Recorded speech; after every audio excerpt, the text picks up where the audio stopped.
Good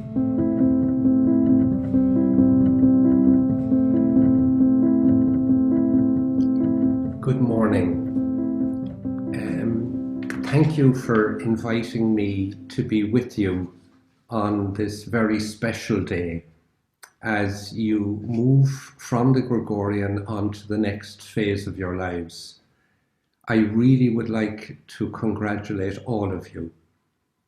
You will allow me to congratulate Sister Jane in a very special way because she spent a number of months with us and we learned a lot with her and from her. One of the things that we learned from Jane was that, in fact, as we had developed our services with all of lay people, she actually helped us to look at how secularized we had become. And it has led us to reflecting on our approach to safeguarding within this diocese. So certainly we hope Jane learned something with us, and we certainly found her contribution very helpful. So congratulations, Jane, on this special day. I'm sure all of you have learned a lot from the learned and wise people at the Gregorian. My few words are not going to be based primarily on research or academic learning, but I have been working in safeguarding for over 40 years, so I have had many years to make many mistakes. So rather than research, the few words I'm going to say are based primarily on my mistakes and a little on the lessons I've learned, which I hope may be of some help to you. Over 40 years ago, I left 2 universities. I worked as a social worker and as a manager of social work services without ever hearing the term child sexual abuse. This led to 20 years in practice, during which I did not understand what many children and other vulnerable people were experiencing, and therefore worked very hard and apparently successfully, but based on mistaken beliefs, and thus inevitably involved very poor professional practice. Changes in our Irish society, and most importantly, the courage of mainly women in breaking down the shame barrier which had prevented them from speaking and I and my peers from hearing, meant that much of the next 20 years has been spent trying to deal with the fallout of historical failures. So my few words are based very much on a lifetime of mistakes and of struggling to address those mistakes and learn from them. I suggest to you that my mistakes are not just of historical interest, as there is always a danger in dealing with something as complex and emotive as safeguarding that we may repeat the same mistakes, particularly if we don't reflect on them and learn from them. What is very clear to me is that abuse has as at its core the combination of power and powerlessness. Relative power is an element in all relationships.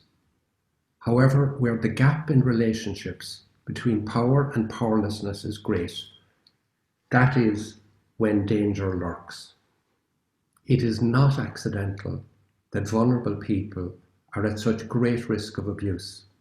Through my lifetime, we have gradually discovered that children, older people, people with disabilities, people with mental health issues, and people who are separated are at greater risk of being abused, particularly by those who have power over them.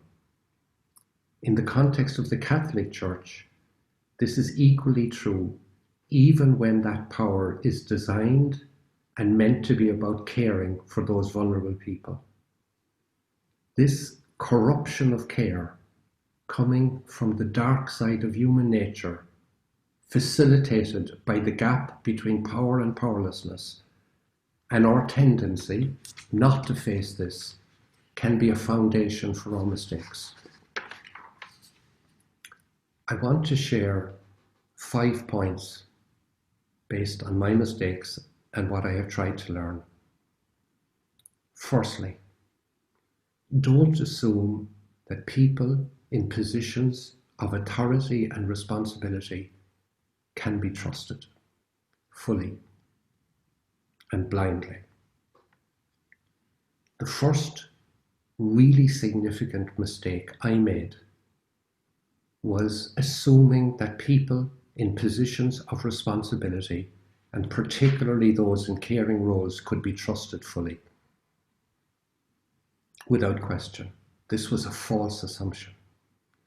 To this day, I remember the first children, 3 members of the same family, that I brought into the care of a residential care service, which was funded and overseen by the state, but operated by a religious congregation.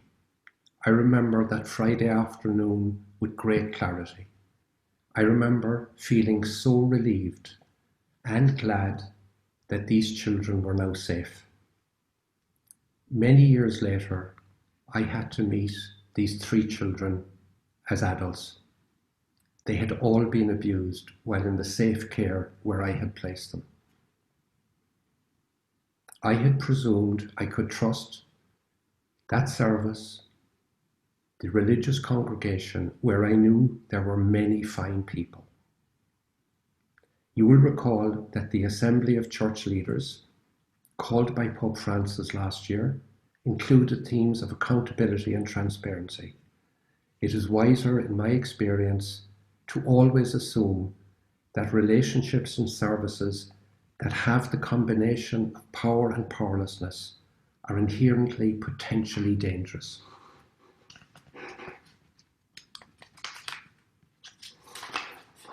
Systems and practices must be developed to ensure that all such services and relationships are open to scrutiny and accountability, which is independent of those in positions of power. Trust is, of course, necessary in all relationships, but in this context, you must trust but verify.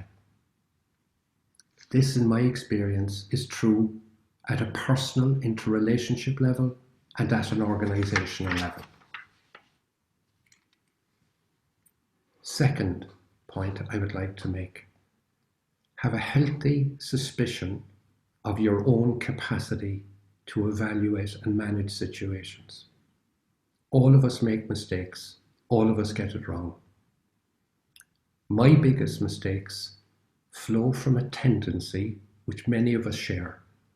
That is a tendency to believe in my own capacity for insight and good judgment and in the rationality of my behaviour. Safeguarding is not an exact science, but rather is deeply subjective. We see the significant issues that still exist about the very definition of what child sexual abuse is. We see the diversity of views and legislation on issues around capacity to give consent. In this context, if we hold to an unwarranted sense of our own capacity, we are then confronted by abusers who distort and manipulate and draw us into their distortions. Therefore, when I try to do this work alone, I damage not only the people I serve, but also myself. My emotions, my angers become displaced, and my thinking becomes self-serving. I have had to accept the anger that I feel towards the men who have abused, and my only choice now is how I deal with that anger. I find it harder to accept that I feel angry at times with people who have been abused, when, for example, they turn their pain and their anger on me and are critical of my responses. You will have learned from the research on the impact of child abuse and how the experience of abuse can alter the person's cognitive and emotional orientation in the world. It is, however, one thing to read of the impact on a person's capacity to trust and the effects of feelings of stigmatization and powerlessness. But it is a very different experience when these dynamics are played out in your relationship with a person who is very critical of you and your organization's response. So what I have learned is to be careful. Without support, without supervision, which allows me to reflect on what I am experiencing and feeling, and without collaborating with others, I cannot mind myself and do good work. No matter how hard we work, if we work alone, we will not be safe. It is particularly important that we recognize and acknowledge the power imbalance which can exist in our relationships with people who have been abused and have experienced the awful powerlessness in the most extreme manner when they cannot stop the violation which abuse is, regardless of how they are feeling. Failure to recognize and acknowledge this may lead to us triggering those feelings when we are working with people who have been abused, and therefore compounding the harm which these people have experienced.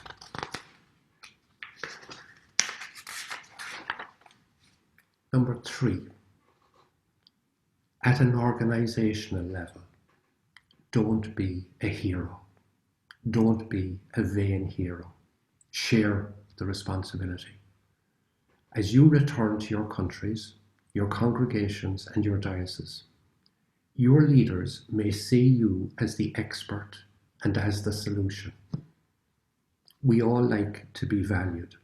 It nourishes us, but again, be very careful. This can be dangerous. We know that it is rare for organizations and leadership teams to proactively address safeguarding. More often, action is taken in response to public scandal and failure, what Pope Francis has referred to as tragic experiences. People in leadership are human, with all the frailty that this brings, and all too often are busy people living lives under pressure. People in leadership will have perhaps experience of being abused, but certainly of being involved in situations which they really do not want exposed or addressed, which they find embarrassing. Perhaps they are aware, as most people of my generation are, who have held any positions of responsibility, that they have mishandled historical situations.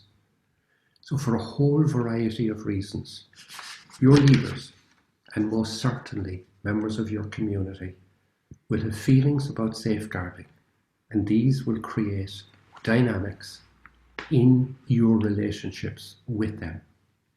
You must anticipate this, because at one level we are conscious of the pervasiveness of abuse across cultures, but the true scale is still not evident. We can see, for example, when you look at the official statistics in most countries and you compare it with the result of studies that rely on retrospective self-reporting, the enormous gap, and that's certainly true in Ireland. We know, because of the real pervasiveness, that the experience of abuse impacts most organizations in one way or another, and there is no reason to believe that religious groups are immune to this. As you return to your communities and take on responsibilities, it is vital, I suggest, that you engage in a process with your leader and your leadership teams. At the core of this must be about shared ownership of the task of safeguarding, within your community's particular context. It must be about agreeing clear and realistic goals and the supports that will be in place to achieve this. It must acknowledge that there will be tensions and disagreements, particularly with colleagues, and there must be agreement in advance on how these are to be addressed. And this process must be explicit, written down with agreed review arrangements and independent audit. The greater the resistance you experience to this process from your leader and your leadership team, I would suggest the greater is the need for the process. I have, in younger days, taken the alternative, heroic approach. Let me say to you with absolute certainty that if you see yourself alone as the solution, you will perhaps be seen in the short term as the solution, but sooner or later you will become the problem. Safeguarding is hard and difficult. You can be a resource to your community, but you cannot alone own the responsibility. Spending time to achieve shared ownership is time well spent. Number 4. I mentioned the need for your agreement with your leadership team to be written down. If there is one practice that I would urge you to cultivate, it is that of writing and recording every day. If something is not written down and agreed, then you should assume it did not happen, because certainly if you become involved in very serious situations where your practices are being reviewed in difficult circumstances, external people, independent reviewers and auditors will assume that it didn't happen. I spend now a significant amount of my time looking at historical situations and reading historical files, and that's across a range of organizations. There are some patterns that I now come to expect. One is that I will almost always find that I am very often the first person who has actually read the file fully and reflected on it. In my own diocese, I've made a practice to read our main active files every year, and that discipline has taught me about how I can miss things, forget things, and how that leads to drift in dealing with situations and the entire management and generally poor practice. What is equally evident in the patterns is that people will have very different memories of the same incidents and the same communication. So a whispered concern that is shared briefly at a moment in confidence, which will have included statements such as, "I'm not really making a complaint. I'm not really saying that he is doing anything. I'm just a little uneasy." 20 years later, in a different context, will be remembered and stated as, "I told her explicitly and she did nothing. I told her what was going on." Very, very many times, adults have told me that as children, they told the adults within their family or within their service, for example, that he was at me. Both the child and the adult will agree on the words that were spoken, but their understanding of what was communicated will be entirely different. Everything in safeguarding needs to be recorded, written, and the record needs to be agreed by all the people involved at the time. So in working with people and going over the notes of every interview with them, both the person who is making the complaint of abuse and the person who is the subject of the complaint, I am always surprised that even the notes that I take at the time and prepare carefully demonstrate, when I meet and go through them with the people, they demonstrate the poverty of my understanding. when you are working with people who are in pain and when the subject is difficult, it is really important to spend an enormous amount of time clarifying your mutual understanding. And that does not stop accounts and feelings changing over time, but it lays the foundation for deep misunderstanding.